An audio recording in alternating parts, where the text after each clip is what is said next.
The ability to facilitate your question and answer session can make or break your whole program, because your credibility is on the line. And this is the opportunity for the audience to engage. They want to question, do you know what you're talking about? They want to see, can you analyze the situation? And so what's the worst thing that you could do when it comes to the Q&A? Wing it. I talk to so many folks like, oh, I know it. I know this stuff.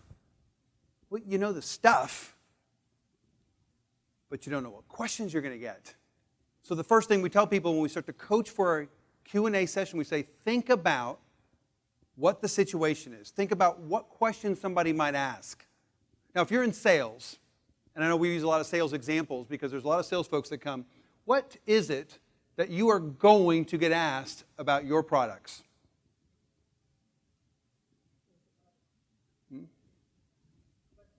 How much? What's the cost? Why are you so expensive? Oh, I hate when they ask me that one. Don't go into a presentation hoping they don't ask that question, hoping that that question doesn't come up, thinking you'll just wing it when it happens. What I recommend is write them down. What are those tough questions that you're going to get? Write them down ahead of time. Think about what somebody might ask you. And then on the reverse side of it, do what? Write it out. What's that answer? What would you say when someone asks, why are you so expensive? What are you going to say when someone says, we had a bad experience with your company last quarter? Or we tried you guys last year and things didn't work out so well. What is your response going to be? Especially in a tough situation that you might be in, your organization might be in, you know the question's going to come up. Be ready to answer the question. Be prepared for those tough questions. Don't just think about what you would say. I would say something like this. Actually, write down the response, practice the response, and then what we're going to talk about in our next segment, rehearse that response so that when it happens, you're ready to respond. Now, I don't think you can prepare for every question, but I bet you can prepare for 75, 80%. A large majority of those questions you could think about. You could even have an audience of folks that would say, what are some questions you might have based on this content? And get them to give you some of that information and then be prepared to deliver that answer. So number one, be prepared for those tough questions. Next, let's talk about when. When do you answer questions? Now, what we talked about in the MOS program was that we don't want to end on questions. Why? What could happen? It's kind of happening right now. Nobody's got a question. Nobody's got a response. And it just kind of ends in awkward silence. So don't end by saying, what questions do you have? We want to move the Q&A up so that you deliver the opening, deliver the body points, and then ask if there are any questions before you wrap it up, before you conclude. Have a go-to phrase. Are there any questions before we conclude today? What questions do you have for me before I wrap up our program today? Now, what did I just say? What indication am I telling you? We're going to take questions, and I've got more to say.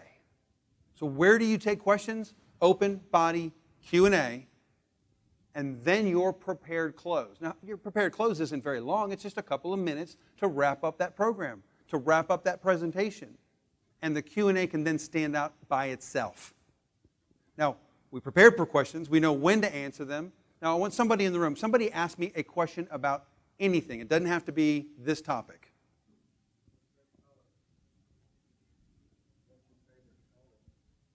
Oh, I appreciate that question. It's blue.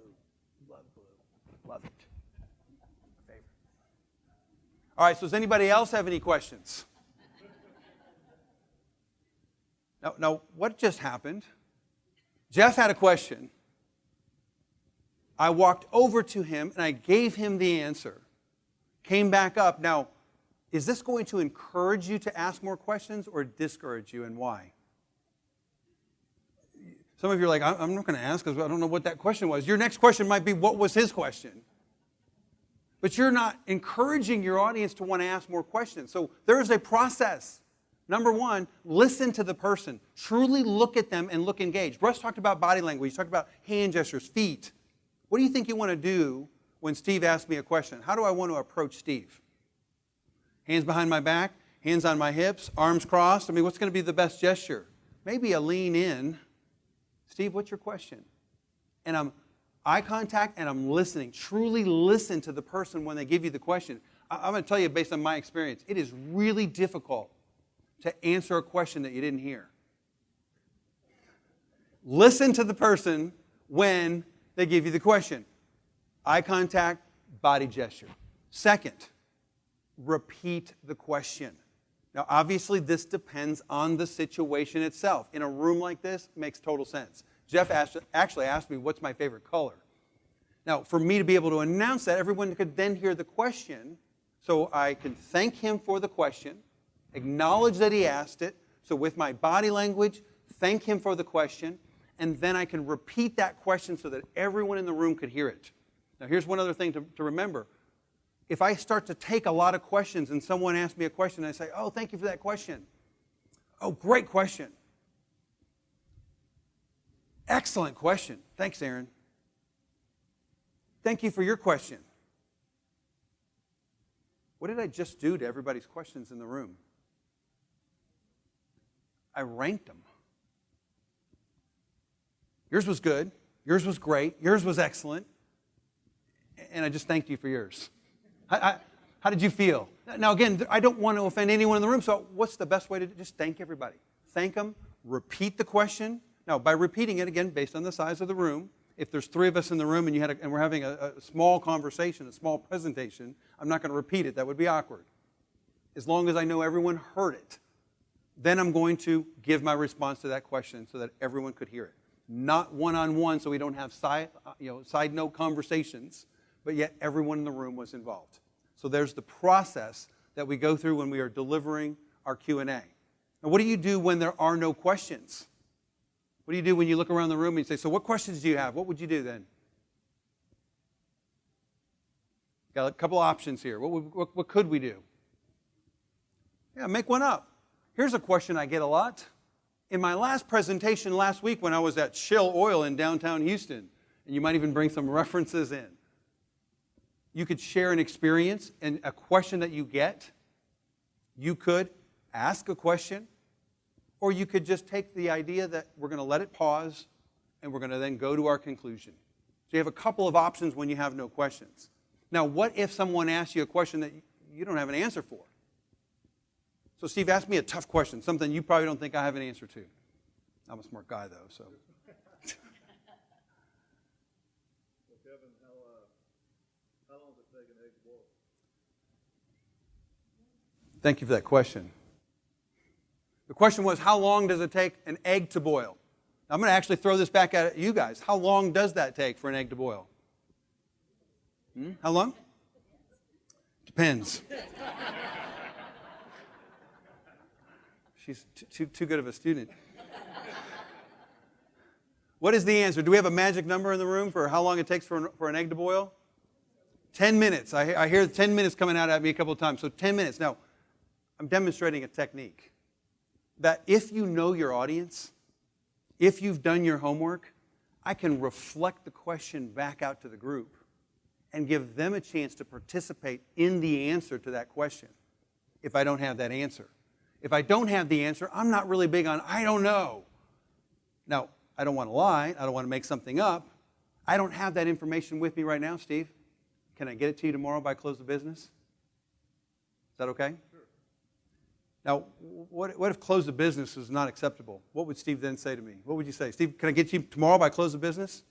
You don't have Siri or what? Yeah, don't have Siri? I need it now. I need that information right now.